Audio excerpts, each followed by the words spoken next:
Alright guys, welcome back to your 39th tutorial in CSS, and in this tutorial I'm going to teach you guys how to automatically set the maximum width and maximum height of images or actually any elements using CSS. Now I said images because that's what most commonly you apply it to. For example, why would you want to set the maximum height of something if you can just automatically size it using XHTML or some photo editing software? Why do you need to explicitly tell CSS that you need a maximum height for an image? Well, for example, say you're doing this. Say you're making a website that you're later wanting to turn into your blog or something, and you're always copying images from other websites and posting it on your website. First of all, I'm pretty sure that's illegal, so don't do it. But other than that, the sizes are always different and you're always getting pretty much random pictures and putting on your website. So therefore, if you don't want to always have to go into your photo editing program and resize everything, you can just tell CSS, this is the size that I want this image to be.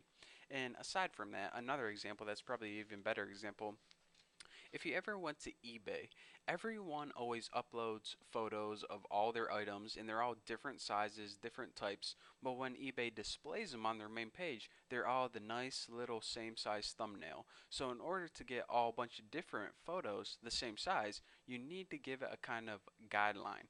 So let's go ahead and first, and by the way, I'm going to be working with images in this tutorial, but you can be working with any element you want. So anyways, I'm going to go ahead and use three images that I have on my computer.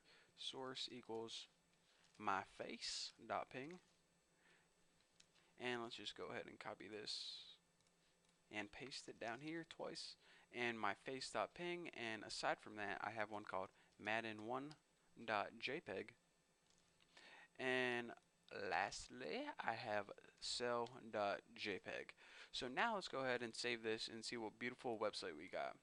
Whoa, hey mama, I mean my face is a pretty good size for this, but scroll down here. Whoa, mama, I'm gonna have to scroll all over to see this big whopping topping thing. And also, geez Louise, that is one big cell right there. So say say I was selling my face and Madden for Xbox and also a cell of my body on eBay.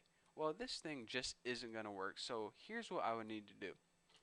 In order to set a maximum size for all images on your web page, here's what you need to do.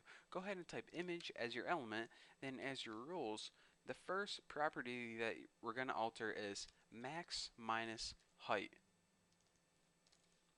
And now for the value, go ahead and put a pixel size. So for example, 200 pixels would be appropriate. And then under this, might as well set a max width while we're here. Max width. And might as well make this one 200 pixels too. Why the heck not?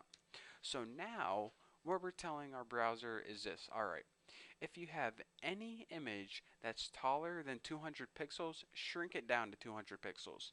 If you have any image that's fatter than 200 pixels, skinny it up to 200 pixels. And we do this so the big images fit nicely on our small web page. So now let's go ahead and save this and see what happens. It took all those images that were bigger and it shrunk them down so they nicely fit, or fit nicely if you prefer that, on our web page. So pretty cool. It kept the same, aspect ratio, and that is what we got.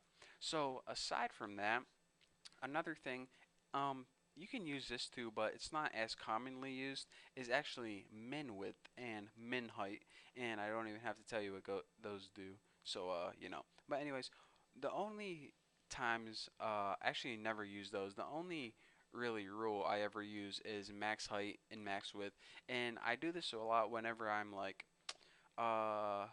if I made an auction website for someone, I would take all their images and shrink them down into thumbnails so all the websites look the same. Or if you made a website like Facebook or something where everyone was uploading huge images the size of billboards, then you might want to shrink it, to fit it on their nice profile picture. So anyways, that is the idea behind max height and max width. It's very easy to understand, and there's your example. And don't forget, you can use this with all elements, not only images, with tables and other stuff too. So anyways, thank you guys for watching. Don't forget to subscribe, and I'll see you guys in the next video.